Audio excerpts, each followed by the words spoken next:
40 సంవత్సరాల ప్రాయంలో తన ప్రజల్ని విడిపించడానికి దేవుడు తనను ఏర్పరచుకున్నాడన్న సత్యం మోషేకి అర్థమైంది. ఈ కీర్తన రాసినటువంటి వ్యక్తి పేరు మోషే అని నేను చెప్పాను. నరుని ఆయుష్కాలం 70 ఏండ్లు, అధిక బలమున్న 80 ఏండ్లు అన్నాడు కదా. ఆ మాట అన్నవాని జీవితం 40 సంవత్సరాలు ఐగుప్తు రాజు యొక్క కుమార్తె కొడుకుగా, ఐగుప్తు రాజు మనవడుగా పెరిగాడు. ఆ దేశం అప్పట్లో ప్రఖ్యాతిగాంచిన దేశం. ఇప్పట్లో అమెరికా ఎలాగైతే ఉందో అప్పట్లో ఈజిప్టు అంత ప్రఖ్యాతిగాంచిన దేశంగా ఉంది. చాలా గుర్తింపబడిన దేశం, సంపదలు కలిగిన దేశం. అంతేకాదు మానవాతీతమైన శక్తులు, మాంత్రిక శక్తులు, దానికి సంబంధించిన విద్యలను అభ్యసించేటువంటి దేశముగా ఈజిప్ట్ ఉంది, ఐగుప్తు దేశం. ఐగుప్తు దేశంలో కట్టబడినటువంటి ది గ్రేట్ పిరమిడ్స్ ప్రపంచ వింతలలో ఒకటి. ఈరోజు వరకు అవి ఎలా నిర్మించారో ఇప్పటికీ అర్థం కాక ప్రపంచ వింతల్లో అదొక వింత అని పెట్టేశారు. అంత నాలెడ్జ్, అంత జ్ఞానం, అంత టెక్నాలజీ కలిగినటువంటి దేశంలో రాజుకి మనవడుగా ఈ మోషే పెరిగాడు. దాదాపు 40 సంవత్సరాల ప్రాయం వచ్చింది. అక్కడ ఆ ప్రజలందరికీ కూడా బానిసలుగా కొంతమంది ప్రజలు ఉన్నారు. వాళ్ళు ఇశ్రాయేలు జనాంగం, దేవుని ప్రజలు.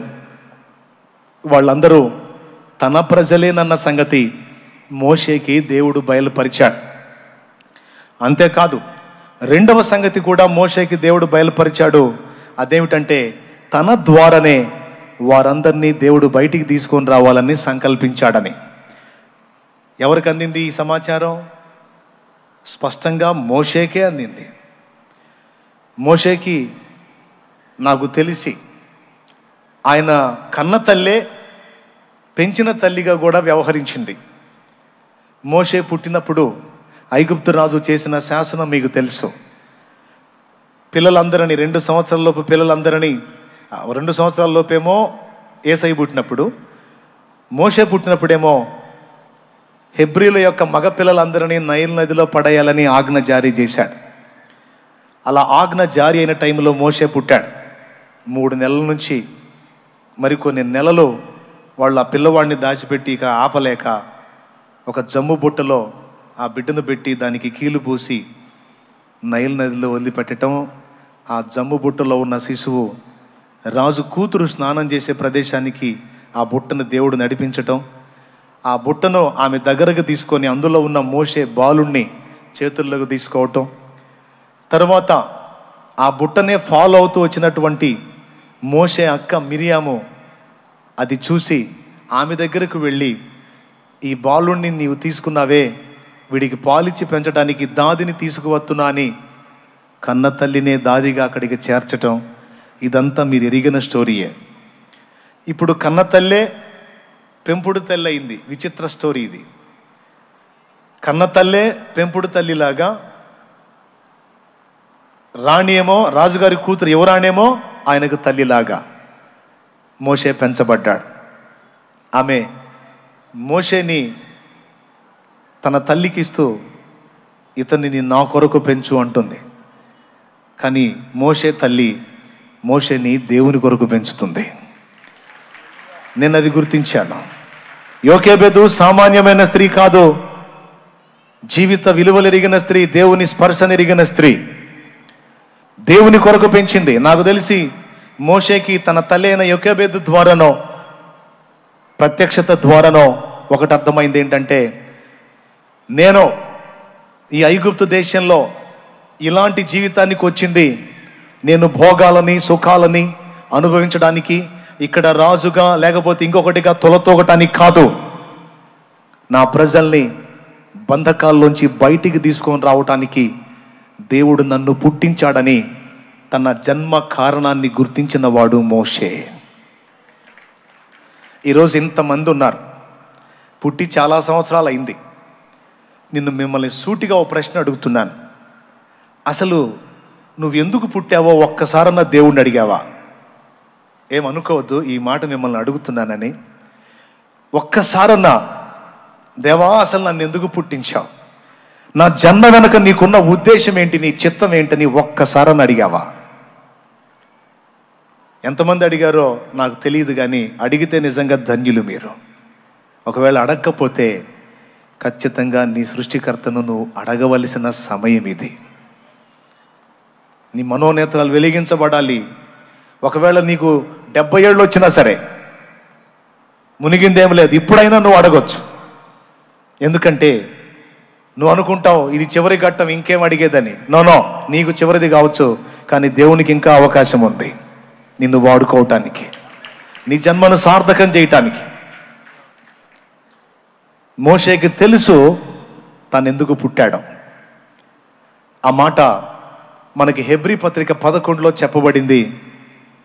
ఐగుప్తు రాజు యొక్క కుమారుడు అనిపించుకొనుట కంటే క్రీస్తు విషయమైన నింద గొప్ప భాగ్యమని ఎంచుకొని అక్కడ భోగాలు అనుభవించి లోకాన్ని అనుభవించడం కంటే దేవుని చిత్తము నెరవేర్చడం కోసం, దేవుని ప్రజల్ని బంధ విముక్తుల్ని చేయటం కోసం, వారి కోసం సమస్తాన్ని త్యాగం చేయటానికి నేను సిద్ధపడాలి అని అడుగు ముందుకు వేసి తన జీవితం, తన జన్మ యొక్క కారణం ఎరిగినవాడు మోషే. మదర్ తెరీసా ఎందుకు పుట్టావు నువ్వు అని ఆమెను అడిగితే దిక్కులేని వారిని ఆదరించడానికి, రోగులను కాపాడటానికి, సేవ చేయడానికి నేను పుట్టాను. నా బ్రతుకు పట్ల దేవుని సంకల్పం ఇదే అని ఆమె చెప్తుంది. పౌలా ఎందుకు పుట్టావు అని పౌల్ని అడిగితే తనను విశ్వసింపబోరు వారందరికీ మాదిరిగా ఉండుటకాయి, అన్యజనులకు సువార్త ప్రకటించుటకాయి, నశించిపోతున్న ఆత్మలను రక్షించుటకాయి, భవిష్యత్తులో దేవుడు సమకూర్చబోతున్నటువంటి సంఘానికి సిద్ధాంతపరమైన పునాదులు వేయుటకాయి, నేర్పరైన శిల్పకారుని వల్లే ఉండుటకు దేవుడు నన్ను ఏర్పరచుకున్నాడని పౌలు చెప్తాడు.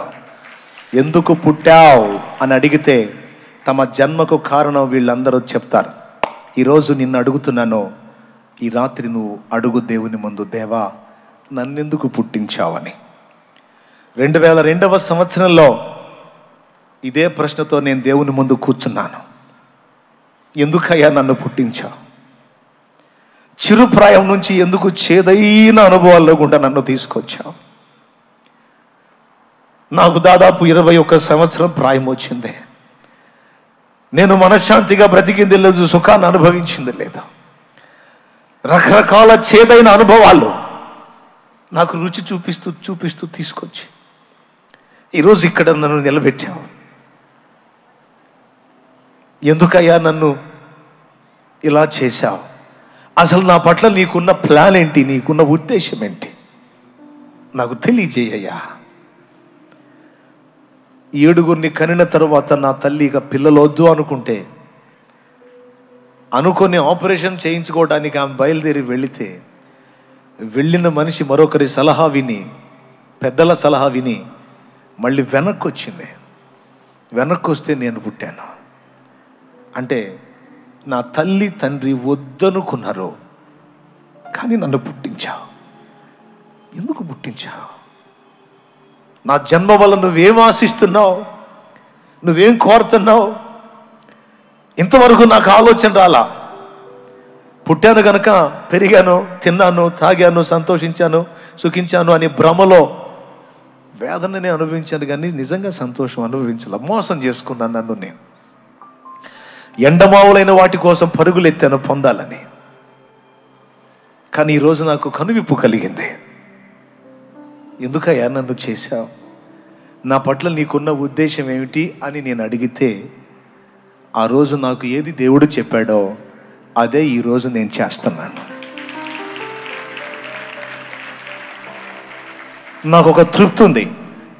నా లైఫ్ వేస్ట్ కాలేదు, నా టైము వేస్ట్ కాలేదు.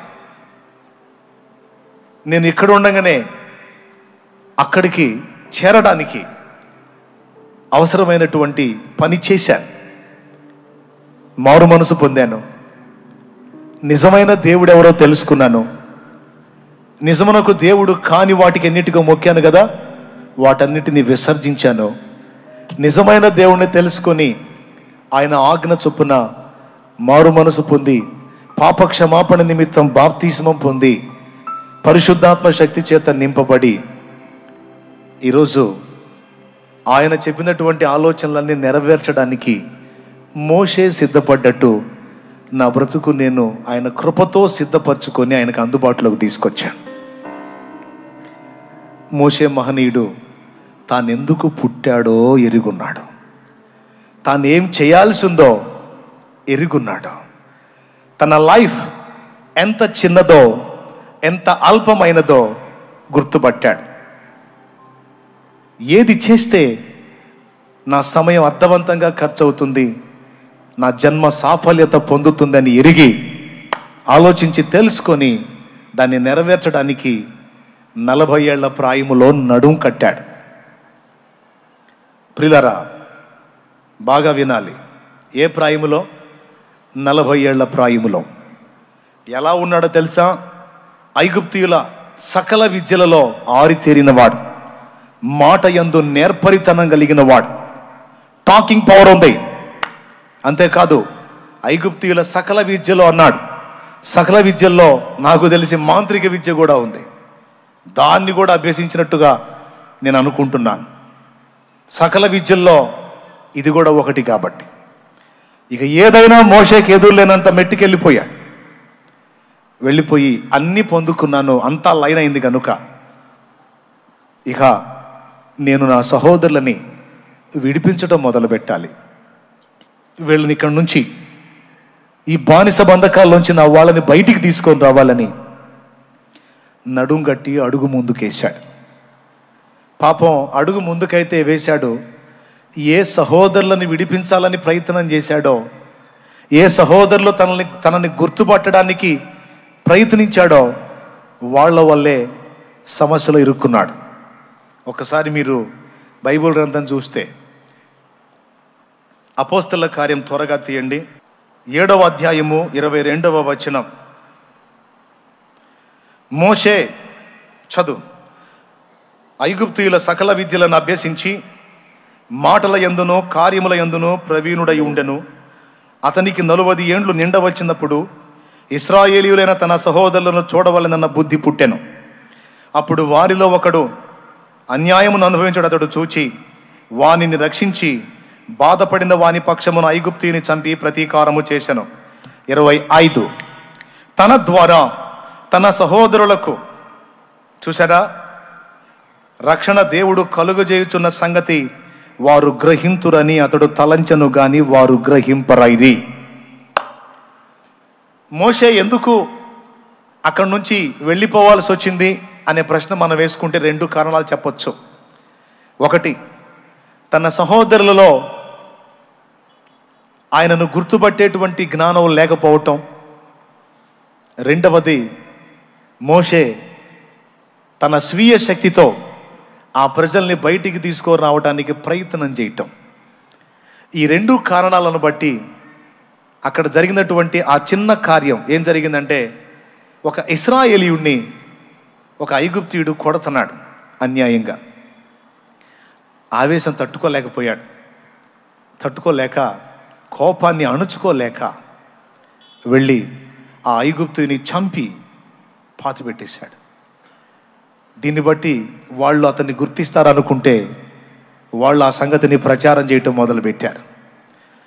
ఇది రాజుకు తెలిసిందంటే ఇక మనవడు గినవడేం లేదు, వీడు నా వాళ్ళని హతం చేస్తున్నాడు, బానిసల పక్షంగా పనిచేస్తున్నాడని నన్ను చంపించే అవకాశం ఉంది, నేను నా వారిని రక్షణలోకి నడిపించాలంటే ఇక్కడ ఉండకూడదు, అర్జెంటుగా ఇక్కడి నుంచి పక్కకి వెళ్ళిపోవాలి అని నిర్ణయించుకున్నాడు. అదే మాట హెబ్రీ 11లో చెప్పాడు, విశ్వాసమును బట్టి. చూడొక్కసారి, ప్రాణాలని దక్కించుకోవడానికి నిజంగా పారిపోయినట్టుగా కనపడిద్ది కానీ తన ప్రాణాన్ని కాపాడుకోవడానికి కాదు. నేను పోయానంటే వీళ్ళని రక్షించడానికి అవకాశం లేదు, కాబట్టి వీళ్ళ కోసం నేను బ్రతకాలి అని నిర్ణయించుకొని రాజాగ్రహమునకు భయపడక విశ్వాసమును బట్టి ఐగుప్తును విడిచి ఆయన వెళ్ళినట్టు హెబ్రీ 11లో మనం చూస్తాం. ఎవరి కోసం వెళ్ళాడో? పారిపోయాడు. ఎందుకంటే తను చేసిన హత్య లీక్ అయింది, బయటికి వెళ్ళిందంటే నన్ను చంపిస్తారు, నేను పోయానంటే ఇక వీళ్ళు బతుకాలం ఇక్కడే బానిసలుగా బతకాలి, ముందు నేను బ్రతికుండి తర్వాత వీళ్ళని కాపాడుకుంటాను అని అక్కడి నుంచి ఎక్కడికి వెళ్ళిపోయాడు? మిథ్యాను ప్రాంతానికి వెళ్ళిపోయాడు. నిర్గమాకాండం 3లో ఉంటుంది, ఇంటికి వెళ్ళి చదవండి. అక్కడికి వెళ్ళిన తర్వాత ఎంత ప్రాయములో వెళ్ళాడు? 40 ఏళ్ల ప్రాయములో వెళ్ళాడు. వెళ్ళిన తర్వాత 40 ఏళ్ళు అక్కడే గడిచిపోయాయి. స్తోత్రం చెప్తారా ఒకసారి అందరూ? ఎంతకాలం గడిచింది? 40. మొత్తం కలిపితే 80. ఇప్పుడు చూడండి, మోషే ఇందాక కీర్తనలో ఏం చెప్పాడు? నరుని ఆయుష్కాలము 70 ఏళ్ళు, అధిక బలం ఉన్న 80. ఇప్పుడు మోషే చెప్పిన లెక్క ప్రకారం మోషేకి 80 వచ్చాయి. అంటే ఇంకా తను పనికొచ్చే పరిస్థితా లేకపోతే చచ్చిపోయే పరిస్థితా? తన ఆయుష్కాలం మోషే లెక్క ప్రకారం అయిపోయినట్టే, అవునా? నిరాశ, నిస్పృహ, వేదన, దుఃఖం. దేవా, ఏదో చేద్దాం అనుకున్నా, కష్టపడి అన్నీ నేర్చుకున్నా, ఐగుప్తులో సకల విద్యలు నేర్చుకున్నా, నన్ను పుట్టించి పసిప్రాయంలోనే మొసళ్లకు ఆహారంగా మారిపోవాల్సిన నన్ను నైల్ నదిలో నువ్వు కాపాడావు. నా బ్రతుకెందుకో తెలుసుకున్నాను, నాకు బయలుపరిచావు. నీ కొరకు గొప్ప కార్యాలు సాధించడానికి, ప్రజల్ని విడిపించడానికి అన్నీ నేర్చుకున్నా. కానీ నేను అనుకున్నది జరగలేదు. చూస్తా చూస్తా చూస్తా చూస్తా నా ఆయుష్కాలం 80 పూర్తి అయిపోయింది. ఇక ఆయన పరిస్థితి ఎలా ఉందంటే, ఏముందయ్యా నాకు, ఊరు పొమ్మంటుంది, కాడు రమ్మంటుంది అన్న పరిస్థితుల్లోకి వెళ్ళాను. ఇంకా నేనేం చేయగలుగుతాను అని నిరాశ నిస్పృహల్లోకి వెళ్ళి ఉండవచ్చు. పూర్తిగా తన శక్తి అంతా క్షీణించిపోయినట్లుగా భావించి ఉండవచ్చు మోషే. అయితే మోషే అనుకున్నట్టు దేవుడు అనుకోలా. దేవునికి స్తోత్రం కలుగును గాక. దేవుడేమనుకున్నాడో తెలుసా? మోషే, నువ్వు చెప్పినటువంటి ఆయుష్కాలం ప్రకారం నిజంగా నీ లైఫ్ అయిపోయింది 80 ఏళ్ళు. కానీ నీకు తెలుసా, నువ్వు అయిపోయింది అన్న దానిలో నుండే ఇదిగో ఇప్పుడే మొదలైంది అన్నట్లు నేను ప్రారంభిస్తున్నాను అని మండుచున్న పొదలో మోషేని దేవుడు దర్శించాడు. ఏ వయసులోనో తెలుసా? 40లో కాదు, 80లో. నాకు మంచి ఆరోగ్యం ఉంది, ఆయుష్ ఉంది అనుకున్న టైంలో కాదు, నా ఆయుష్కాలమే అయిపోయింది, ఇక నాకు లైఫే లేదు అనుకున్న టైంలో దేవుడు మాట్లాడుతున్నాడు మోషేతో. నాకు అవకాశం ఉంది అనుకున్న ఆ తరుణంలో కాదు, ఇక నాకు ఛాన్సే లేదు అనుకున్న ఈ తరుణంలో నేను నిన్ను వాడుకోబోతున్నాను. రా, నా మాట విని అడుగు ముందుకు వెయ్యి, ఇక నాకు విధేయత చూపు, అప్పుడు కాదు ఇప్పుడు నీ ద్వారా నేను విడిపిస్తాను అని ఏం చేశాడో మీ అందరికీ తెలుసు. దేవుడు మోషేని 80 ఏళ్ల ప్రాయములో ఐగుప్తుకు పంపి, ఐగుప్తు రాజైన ఫరోని గడగడగడ వణికించి, ఐగుప్తు ప్రజలకు, ఇశ్రాయేలు జనాంగానికి సూచక్రియలు, మహత్కార్యాలు అనేకములు చూపించి తన బలమైన బాహువు చేత ఆ ప్రజల్ని మోషే ద్వారానే బయటికి తీసుకురావటం మనందరికీ తెలిసిన సంగతి. ఈరోజు ఇక్కడ కూర్చున్నటువంటి మనందరి జీవితాలు మోషే అనుకున్నట్టుగా నిరాశ నిస్పృహల్లోకి వెళ్ళిపోయాయేమో. కొంతమందికి ఏమో అసలు ఇంతవరకు తాము ఎందుకు పుట్టారో అన్న ప్రశ్నే వేసుకోలేదు. కొంతమంది ఒకవేళ తమ బ్రతుకు యొక్క సార్థకత తెలుసుకొని దాన్ని నెరవేర్చుదామన్నా పరిస్థితులు అనుకూలించక, ప్రతికూలించి విరక్తి చెంది నిరాశ నిస్పృహలోకి వెళ్ళిపోయి ఉండవచ్చు. అందరికీ సంబంధించి ఒక్క మాట, ఒకవేళ నువ్వు ఎందుకు పుట్టావో, నీ వల్ల దేవుడు ఏం చేయగోరుతున్నాడో తెలుసుకోవాలనుకుంటే ఈ రాత్రే నువ్వు దేవుని ముందు ఖచ్చితంగా అడుగు. నేను ఎప్పుడు చనిపోతానో నాకు తెలియదు, నేను ఎంత అల్పప్రాణినో నాకు తెలియదు, ఈరోజు నాకు తెలియజేశావు నా జీవితం ఎంత చిన్నదో. దేవా, ఇప్పటికే చాలా టైం వేస్ట్ అయిపోయింది, ఇక నేను వేస్ట్ చేసుకోదలుచుకోలేదు. దయచేసి నా పట్ల నీకున్న చిత్తము, ఉద్దేశము నాకు స్పష్టపరచు. నేను ఇంతవరకు నా కోసం అని బ్రతికానో, ఇక నుంచి నా సృష్టికర్తవైన నీ చిత్తం చేయటానికి బ్రతుకుతానయ్యా అని నువ్వు దేవుని వైపు తిరగవలసిన సమయం ఇదే. Praise the Lord. అలాగే నువ్వు ఎందుకు దేవుని చేత పట్టబడ్డావో, పిలువబడ్డావో గుర్తెరిగినటువంటి సోదరి సోదరుడా, నీ ప్రయత్నాలు విఫలమై ఎదురు దెబ్బలు తగిలి ముందుకు వెళ్ళలేని పరిస్థితుల్లో నిరాశ నిస్పృహల్లో కూరుకుపోయి ఉంటే, నిన్ను పిలిచిన వాడు నమ్మదగిన వాడు, నీవు ఆయనకి అందుబాటులో ఉన్నావు. ఒకవేళ లేకపోతే అందుబాటులోకి రా. నిరీక్షణ కోల్పోవద్దు, విశ్వాసం విడిచిపెట్టొద్దు. నువ్వంతా అయిపోయింది అనుకున్న టైంలో కూడా ఏం కాదు, ఇదిగో ఇప్పటి నుంచి నేను నిన్ను వాడుకుంటాను, నీ జన్మ సార్థకత చేస్తాను అని దేవుడు మొదలు పెడతాడు. ఆయనకి అవకాశం ఇవ్వు. నిరాశ ఊబిలోకి దిగిపోయావంటే దేవుడు కూడా నిన్ను కాపాడలేని పరిస్థితి, వాడుకోలేని పరిస్థితి. ఆ ఛాన్స్ నువ్వు సాతానికి ఇవ్వద్దు. నిరాశ ఊబిలోకి వెళ్ళి దేవునికి అవకాశం ఇవ్వు. దేవునికి నీ చేయి అందించు. దేవా, నేను ప్రయత్నించాను, పోరాడాను, ఏదో సాధిద్దామని, నా వల్ల కాలేదు, నిస్సహాయుడినై ఉన్నాను, ఇప్పుడు నీ వైపు తిరుగుతున్నాను, నాకు సహాయం చేసి నన్ను వాడుకొని నా జన్మ సఫలత పొందినట్లు సహాయం చేయమని ఈ 2 తరగతుల ప్రజలు దేవుని వైపు తిరగవలసిన సమయం ఇది. వేరే మ్యాటర్ ఏం చెప్పకుండా డైరెక్ట్గా 2 సంగతులు నీ ముందుకు తీసుకొచ్చాను. ఎందుకంటే మీలో చాలామంది చాలాసార్లు నేను సువార్త స్పష్టంగా చెప్పగా విన్నారు. కాబట్టి ఈరోజు మీ ముందు ఉంచినటువంటి 2 ప్రశ్నల్లో మీరు దేవుణ్ణి ఏం అడుగుతారో మీ నిర్ణయానికే నేను వదిలేస్తున్నా. నా మట్టుకు నేను ఎలాంటి అడుగులు వేశానో, భక్తులు ఎలాంటి అడుగులు వేసి సాఫల్యత పొందారో ఉన్నారు. నా లైఫ్లో అయితే చూస్తూనే ఉన్నారు. మన జీవితంలో కొన్ని కీలకమైన మలుపులు ఉంటాయండి. స్తోత్రం చెప్పండి అందరూ కలిసి, గట్టిగా గట్టిగా చెప్పండి. జీవితంలో కొన్ని కీలకమైన మలుపులు ఉంటాయి. చదువుకునేవాడు ఏ సబ్జెక్ట్ ఎంచుకోవాలి అనేది ఒక కీలకమైన నిర్ణయం. సరైనది ఎంచుకోకపోతే తన బ్రతుకాలం సరైన ఉద్యోగం లేక ఇబ్బంది పడతాడు. వివాహం చేసుకోబోయేటువంటి వ్యక్తి సరైన వ్యక్తిని ఎంపిక చేసుకోకపోతే అదొక మలుపు. సరైన వ్యక్తిని ఎంపిక చేసుకొని వివాహం చేసుకోకపోతే దాని ఫలితం బతుకాలం అనుభవించాలి. ఇలా జీవితంలో మెయిన్ టర్నింగ్స్ కొన్ని ఉంటాయి. వాటిల్లో ఈరోజు ఇక్కడ నువ్వు నిలిచిన ఈ టైం కూడా నీకు ఒక మలుపు తిరిగేటువంటి సమయం, ఒక మలుపు తిప్పేటువంటి, దేవుడు మలుపు తిప్పేటువంటి టైం. అయితే ఆ మలుపు నీ నిర్ణయం మీద ఆధారపడి ఉంటుంది.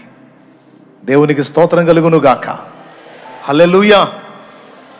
దేవుడు నాతో మాట్లాడాడు, నన్ను దర్శించాడు, నా మనోనేత్రాలు వెలిగించాడు. అంతవరకు నేను ఆరాధించి మొక్కి సేవించే వాళ్ళెవరూ కూడా నా పాపము నుండి నన్ను విడిపించడానికి ఏమీ చేయలేదని అర్థమైంది. పైగా నేను మొక్కి సేవించేవారు సైతం నా వంటి బలహీనులేనని అర్థమైంది. నేను కామ, క్రోధ, లోభ, మోహ, మదమాశ్చర్యములనే అరిషడ్వర్గాలకు బానిసనైనట్టు నేను మొక్కి ఆరాధించిన వాళ్ళు కూడా అందులోనే చిక్కుబడిపోయారు అని, నాకే కాదు నేను మొక్కి సేవించిన వాళ్ళకు కూడా రక్షకుడు అవసరమై ఉన్నాడని నేను గుర్తుపట్టాను.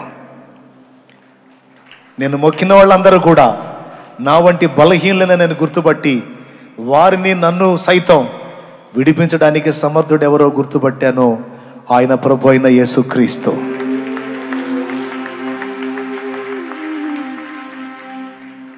వేదములో రాసుంది, శుక్ల యజుర్వేద సంహితలో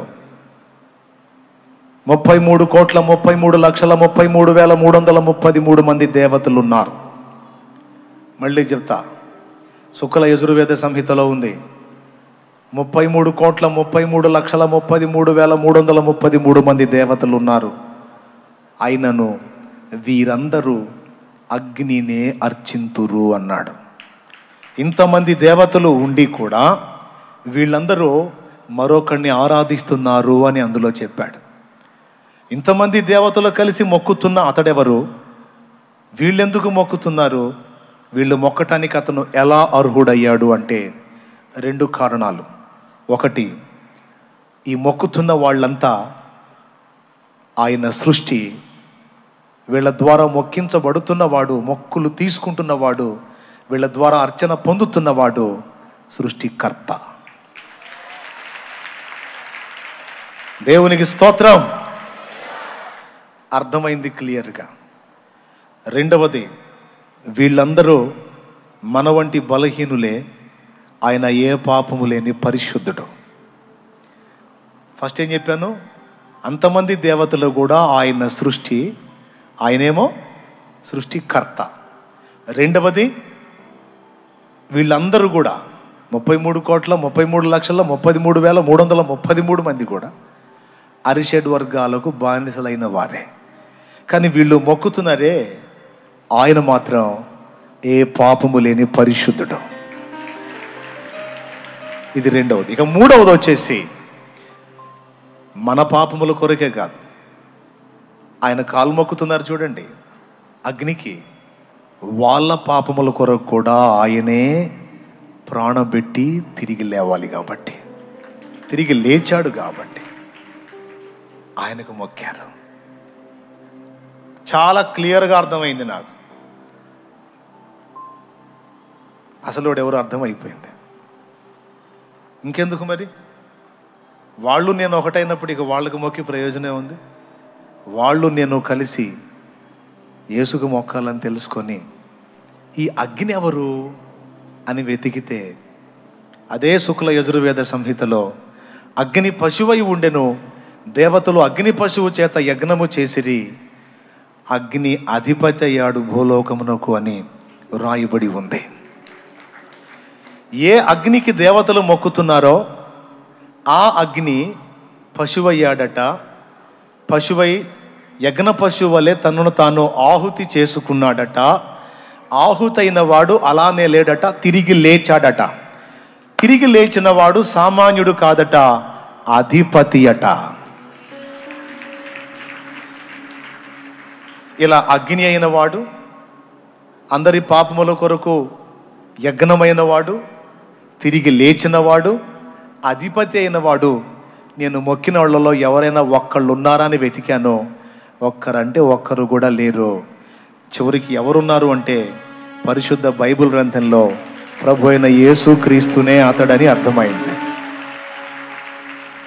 హెబ్రీ పత్రిక 12వ అధ్యాయము చివరి వచనంలో మన దేవుడు దహించు అగ్ని అయి ఉన్నాడని రాస్తుంది. అపోస్తల కార్యం 2:1 పెంతెకోస్తు పండుగ నాడు వారందరూ పరిశుద్ధాత్మతో నింపబడ్డప్పుడు ఆత్మ అగ్ని రూపులోనే దిగి వచ్చాడని రాయబడి ఉంది.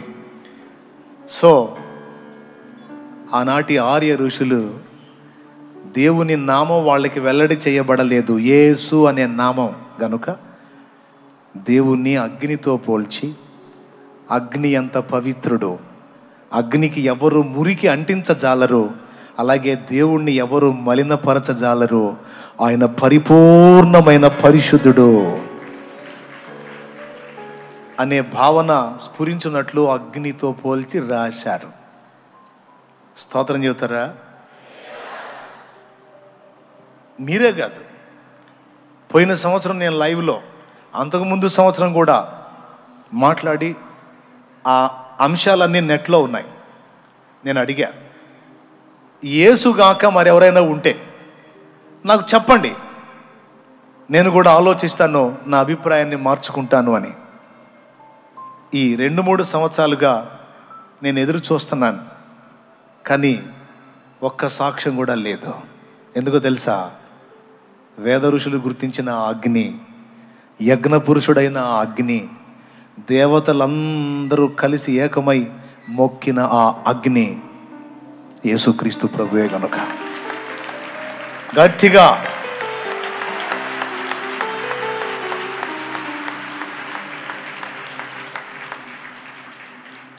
ఆయనను గూర్చిన సత్యం తెలుసుకున్న తరువాత ఇక ఆలస్యం చేయలే. నేను దేవుని సన్నిధిలో ఈ సత్యం ఎరిగిన నేను ఇలానే సువార్త ప్రకటింపబడుతున్న స్థలంలోకి వెళ్ళి కూర్చున్నాను. మీలాగే మారు మనసు పొందలేదు, పాప క్షమాపణ నిమిత్తం బాప్తీసం పొందలేదు, సత్యమైతే తెలుసుకున్నాను. ఆ రోజు ఇలానే దైవజనులు వాక్యం చెప్తున్నప్పుడు మీరు కూర్చున్నట్టుగానే నేను కూడా కూర్చున్నాను. 21 సంవత్సరం రకరకాల కోరికలతో ఉండే ఒక యవనస్తుడు అన్నీ కూలిపోయి దేవుని ముందు కూర్చున్నాడు. దేవునికి స్తోత్రం. ఈరోజు అలాంటి యవనస్తులు ఎంతమంది ఉన్నారో ఇక్కడ. ఆ రోజు దేవుడు తన సత్యాన్ని నాకు వెల్లడి చేసినప్పుడు మారు మనసు పొంది మరుసటి రోజే వారు అప్పుడే ఇచ్చినట్టయితే అప్పుడే తీసుకునేవాడిని, అప్పుడు ఇవ్వలేదు, మరుసటి రోజు ఇస్తామన్నారు. పరుగు పరుగున వెళ్ళి బట్టలు కూడా తీసుకెళ్ళాల. ఎందుకంటే మనల్ని చర్చి దాకా రానిస్తాడేమో సైతాన్, కానీ బాప్తీసం పొందనీడాడు. ఎందుకంటే బాప్తీసం పొందితే జీవగ్రంథంలో పేరెక్కిద్ది కదా, అందుకని పొందనీడనమాట. నేను పొందుదామని బయలుదేరితే అడ్డు తగిలాడు.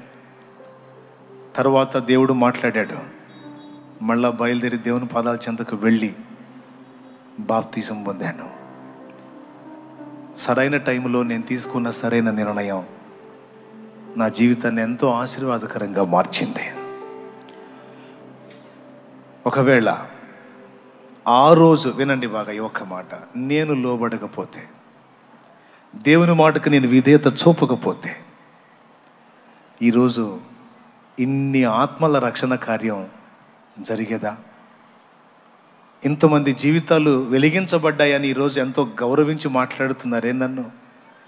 శాలేమన్నా, నువ్వు సువార్త ప్రకటిస్తే విని నేను బాప్తీసం పొందానన్నా నేను ఒకరు, నువ్వు పాడిన పాట విని నేను దేవుని దగ్గరకు వచ్చానన్నా అని ఒకరు, ఎక్కడో ఉండి నీ లైవ్లో నేను వాక్యం విని ఇదిగో నేను బాప్తీసం పొందానన్నా అని ఒకరు. ఇలాగా కోకొల్లలు 1000 మంది చెప్పారు నన్ను ఒక ధన్యుడిగా. ఇంత ధన్యత నాకు లభించేదా? సరైన నిర్ణయం నేను చేసి ఉండకపోతే తీసుకున్నాను, బాప్తీసం పొందాను. పొందినాక దేవుని ముందు మోకాళ్ళుని నేనేం చేయాలని నువ్వు ఆశిస్తున్నావయ్యా అని ప్రార్థించాను. అప్పుడు ఆయన చిత్తం వెల్లడి చేశాడు. చాలామంది రక్షణ పొందారా, చాలామంది మారు మనసు పొంది బాప్తీసం పొందారు. పొందిన వాళ్ళందరినీ చూసి నేను సంబరపడ్డాను. ఈ కుమార్తె రక్షణలోకి వచ్చింది, ఈ కుమారుడు రక్షణలోకి వచ్చాడు, వీళ్ళు నా బిడ్డల్ని రక్షణలోకి నడిపిస్తారు, నా కొరకు వాడబడతారని ఆశించాను. కానీ మోసపోయాను. వాళ్ళు బాప్తీసం పొంది తమ వరకు రక్షింపబడ్డారు, కానీ ఇతరుల రక్షణ విషయంలో పట్టింపు లేకున్నారు. నన్ను ఆశీర్వాదాలకు వాడుకుంటున్నారు తప్ప నశించిపోతున్న ఇతరులను గురించి వారు పట్టించుకొనరా. ఇది నీ విషయంలో నాకున్న సంకల్పం, నశించిపోతున్న ఆత్మలను రక్షించడానికి నీవు నా చేతిలో ఒక పాత్రగా వాడబడాలని నేను కోరుకుంటున్నాను. నిన్ను వెలిగించి అనేకులను నీ ద్వారా వెలిగించాలని నేను ఆరాటపడుతున్నాను. నా కుమారుడా, నాకు అందుబాటులోకి రా. లోకాన్ని ప్రేమించొద్దు. అందరూ పరిగెత్తుతున్నట్టు లోకం వెంటబడి పోవద్దు.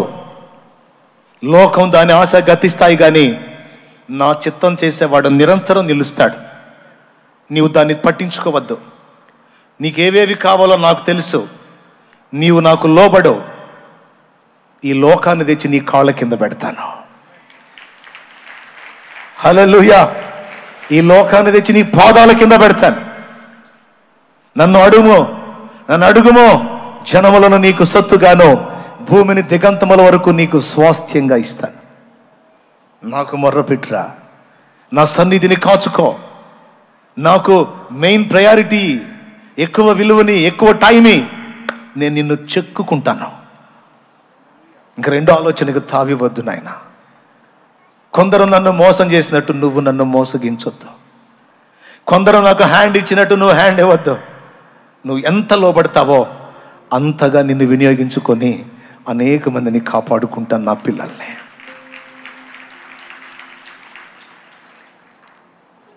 సాల్మన్ అనే వాక్యం చెప్పేవాడు హైదరాబాద్లో. మెసేజ్ అయిపోయిన తర్వాత చివరిలో ఒక పాట పాడేవాడు. నాకున్న ఆర్థిక పరిస్థితులు ఒక పక్క, అప్పుల సమస్యలు ఒక పక్క, కుటుంబ బాధ్యతలు ఒక పక్క, ఇన్నిటి నడుమ దేవుడు అంటాడు, నీవు నా కొరకు బ్రతకాలి అని, నీవు నా చిత్తము చేయాలి, నాకు ఎక్కువ నువ్వు సమయం కేటాయించాలి అని. ఏం చేయాలి? ఆయన పాడే పాట, నేను నమ్మిన వారిలో కొందరు మోసం చేశారు, వెళతామని చెప్పి వెనుకకు తిరిగారు. ఎవరైనా మీలో ఒకరైనా, ఎవరైనా మీలో ఒకరైనా వెళతారా, నా ప్రేమను చెబుతారా? ఆయన కన్నీళ్లతో పాడుతూ ఉంటే నేను కూర్చొని ఏడ్చుకుంటూ ఉండేవాడిని.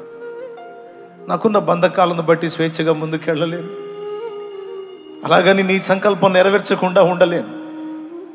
ఏమైనా కానీ అయ్యా, నీకోసమే నేను బ్రతకాలి, నీ చిత్తమే జరగాలి, నా టైం వేస్ట్ కాకూడదయ్యా, నా రోజుల్లో ఒక్క రోజు కూడా వేస్ట్ కాకూడదు, నీ కొరకు ఖర్చు కావాలి, నన్ను అనుగ్రహించని తీర్మానించుకుని అక్కడి నుండి ఈ పట్టణానికి రావటం. ఇక్కడికి వచ్చిన తర్వాత దేవుడు సేవకు ద్వారాలు తెరిచి ఆయన పరిచర్యలోకి నన్ను తీసుకోవటం మీకందరికీ తెలిసిన సంగతే. పరిచర్యలోకి వచ్చిన తర్వాత కూడా దేవుడు నాతో పదే పదే ఎక్కువ మాట్లాడిన మాట ఏంటో తెలుసా? నువ్వు ఎంత సేవ చేయాలన్నా నువ్వు మానవ సంబంధమైన ఆలోచనలతో ప్రయత్నిస్తే అది సాధ్యపడదు గనుక సమయమందును అసమయమందును నా పాదాల చెంత కనిపెట్టడం నేర్చుకో, నాతో సాహచర్యం చేయటం నేర్చుకో, ఆ తర్వాత వెళ్ళి ప్రయత్నించో. నీవు చల్లే ఏ విత్తనం వ్యర్థం కాకుండా నేను దాన్ని మొలిపిస్తా. నీ సేవ, నీ ద్వారా జరిగే పని ఆశీర్వాదకరంగా నేను మారుస్తా. నా సన్నిధిని కాచుకో, అరణ్యపు అనుభవాన్ని సాధన చేయి. చేస్తే సేవ కొరకు మనుషుల మధ్యలో ఉండాలి, లేకపోతే ఏకాంతంగా నాతో ఉండాలి. ఈ రెండే. ఎంతమందికి అర్థమవుతుందో ఏమి సంగతో? ఈ ప్రసంగం కామెడీల మీద పోలేదు, మరో దాని మీద పోలేదు, స్ట్రైట్గా పాయింట్ మీదకే వెళ్తుంది. మీరు కొంచెం ఆలోచించి మరి మీరు ఎలాగ అడుగులు వేయాలనుకుంటున్నారో ఒక నిర్ణయానికి వస్తే సంతోషిస్తాను, లేకపోతే చేయగలిగిందేముంది? నాకేం నష్టం లేదు. కాలాన్ని, ఆయుష్ని, ఆరోగ్యాన్ని, టాలెంట్ని, జీవితాన్ని నువ్వు నష్టపుచ్చుకుంటావు. నేను చేసిన నిర్ణయం నువ్వు చేయటానికి సిద్ధంగా ఉన్నావా?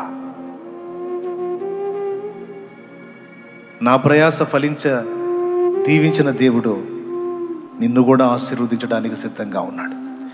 నేను మదన పడిన అప్పులని భయపడిన అప్పులు ఒకే ఒక్క రోజులో లేకుండా తీసేశాడు ఆయన. ఈరోజు గిలగిలగిలగిల్లాడుతున్నావుగా, అప్పులని.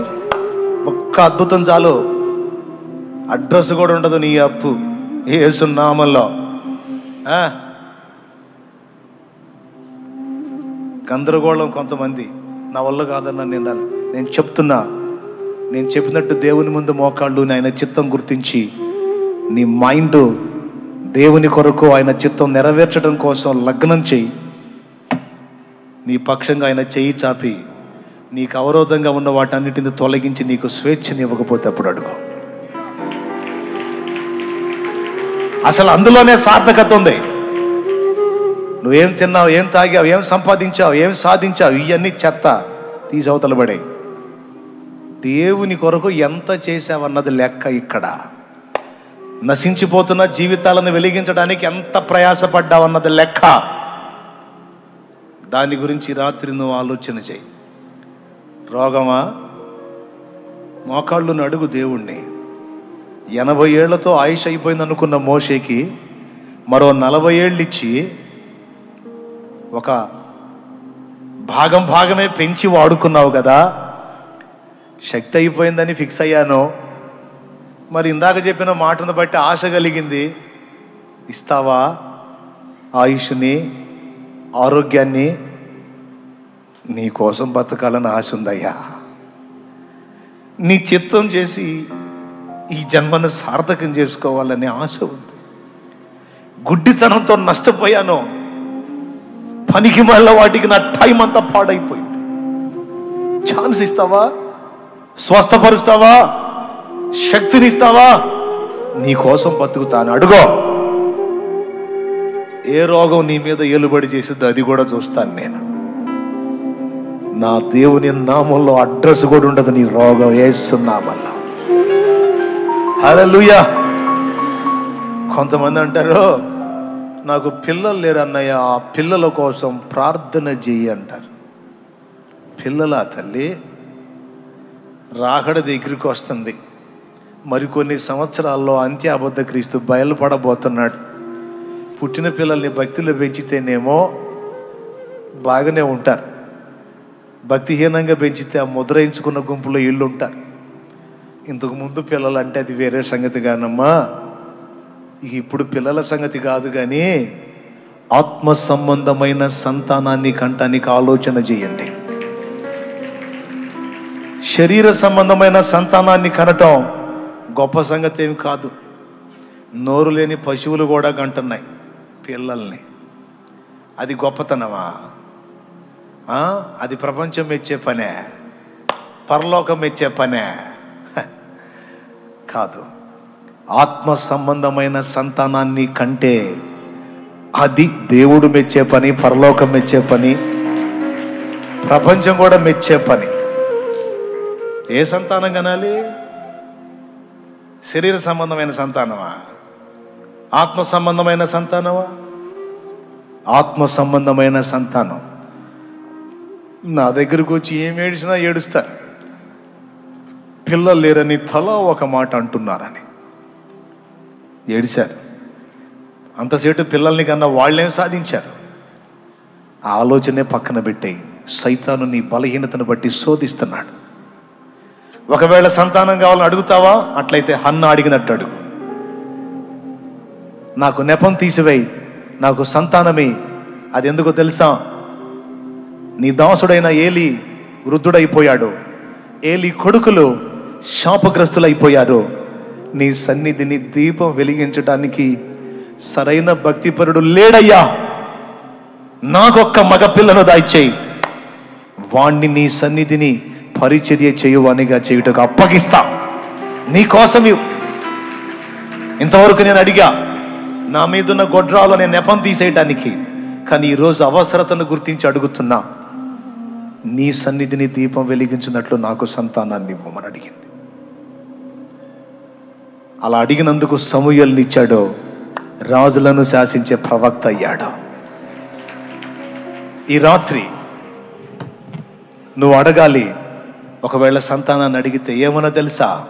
యేసయ్యా, నీ చిత్తం చేయటానికి నాకు బిడ్డనివ్వమని అడుగు. ఒకవేళ నాకు అది ఇవ్వాలని నువ్వు అనుకోకపోయినా, ఆ సంతానం నాకు ఇవ్వకపోయినా, ఆత్మ సంబంధమైనటువంటి బిడ్డల్ని నాకు అనుగ్రహించు తండ్రి అని ప్రార్థన చేయి. దేవుణ్ణి అడుగో. దేవునికి ఇష్టమైన ప్రార్థన అది. నా అప్పులు తీర్చమని అడుగో. కానీ దేనికోసం అడుగుతావు తెలుసా? అప్పులు తీర్చుకొని పైసలు సంపాదించి ఫ్లాట్ కొనుక్కొని ఇల్లు కట్టుకొని 2 స్టేర్లు వేయాలని అడగబాకు. నేను నీ పని చేయటానికి నాకు ఫ్రీడమ్ లేదు. అప్పులోళ్ళు ఎటుపక్క వచ్చి ఎలా అవమానపరుస్తారో భయంగా ఉంది. నాకు దయచేసి స్వేచ్ఛనివ్వు, నాకు అనుకూలతనివ్వు, నేను నీకోసం బతకాలనుకుంటున్నానయ్యా అని అడుగు. నీకు విడుదల రాకపోతే అప్పుడు అడుగు. నీకోసం పెద్ద ఏదో సముద్రాలు పాయలు చేయాల్సిన అవసరంలే. ఒక చిటికేస్తాడు, అయిపోయింది నీ అప్పు. అది లక్షలు కావచ్చు, కోట్లు కావచ్చు, యేసు నామములో తుడిచిపెట్టుకుపోద్ది అంతు లేకుండా. నమ్మితే చెప్పు స్తోత్రం. దేని నిమిత్తం అడుగుతా? అపార్ట్మెంట్లో ఫ్లాట్ కోసం అడుగుతావా? నానా, దేవుని పని చేయటానికి స్వేచ్ఛ కొరకు నువ్వు ఏది అడిగినా. ఆరోగ్యం అడుగో, ఇస్తాడు. దేనికి? ప్రభువా నన్ను బాగు చేయి, ఇంకా బాగా తిని లోకాన్ని వెలగబెడతానయ్యా అని అడగబాకు. దానికోసం అడగబాకు. నన్ను స్వస్థపరచు, నేను నీ కొరకు జీవించాలనుకుంటున్నాను. ఇక నువ్వు ఏది అడుగుతావో అడుగు దేవుణ్ణి. కానీ దాని అంతటి ముగింపు, దేవా నీ కొరకు నాకు చేయమని అడుగు. ఈ యథార్థ ప్రార్థన నువ్వు చేయగలిగితే, నన్ను విడిపించిన దేవుడు రోగం నుండి నన్ను విడిపించాడు, అప్పుల నుండి నన్ను విడిపించాడు, ఇతరాత్ర బంధకాల్లోంచి నన్ను విడిపించాడు, నాకు పూర్తి స్వేచ్ఛనిచ్చి ఈరోజు పగలు నైటు మధ్యాహ్నం అన్న తేడా లేకుండా సర్వకాల సర్వావస్థలో ఆయన కొరకు బతకడానికి ప్రతిరోజు నాకు స్వేచ్ఛ అనుగ్రహించబడింది. జాగ్రత్త జాగ్రత్త, చేతులు నొప్పులు పడతాయి మళ్ళా మెల్లగా. నీకు కూడా కావాలా విడుదల? అయితే నేను చెప్పిన సూత్రాన్ని గుర్తుపట్టి అడుగు. నమ్ముతావా? దేవుడు చేస్తాడా? ఎంతమందికి నమ్మకం ఉంది, విశ్వాసం ఉంది? ఆయన కోసం చేస్తాడు. మోషే గుర్తించినట్టు నీ జన్మ సార్థకత ఎందులో ఉందో గుర్తుపెట్టుకో.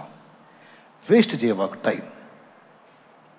పనికి మాలిన సెల్ ఫోన్ ఈరోజు అందుబాటులోకి వచ్చింది కొంతమందికి. పనికి మాలిన సెల్ ఫోన్ అని నేను ఎందుకు అంటున్నానంటే, ఈరోజు లైవ్లో వాక్యం వింటున్నారు కొంతమంది, వాళ్ళకి పనికొచ్చే సెల్ ఫోన్ అది. అది వదిలిపెట్టేసి ఇక మిగిలిన చెత్తంతా చూసి ఒక రోజులో కనపడినట్లు 5-6 గంటలు ఈజీగా ఆడతా పాడతా ఖర్చు అయిపోతుంది. దానిలో ఎంత టైం పాడు చేసుకొని లైఫ్ని వేస్ట్ చేసుకుంటున్నారు. సేవకులు సైతం, పరిచారకులు సైతం చాలా తెలివిగా అందరికీ దాన్ని అందుబాటులో తెచ్చి, సైతాను గాడు ఇందులో భక్తి కూడా ఉంది చూడు అని కొంచెం అది 3 భాగాలు ఇది చూపించి టైంని తినేస్తా ఉన్నాడు. చాలామందిని వ్యర్థులుగా నిలబెట్టాడు. చెవులు గలవాడు ఆత్మస్వరం వినుగాక. దయచేసి కళ్ళు తెరవండి. ఇకనైనా మనోనేత్రాలు వెలిగింపబడిన వారై జాగ్రత్త పడండి.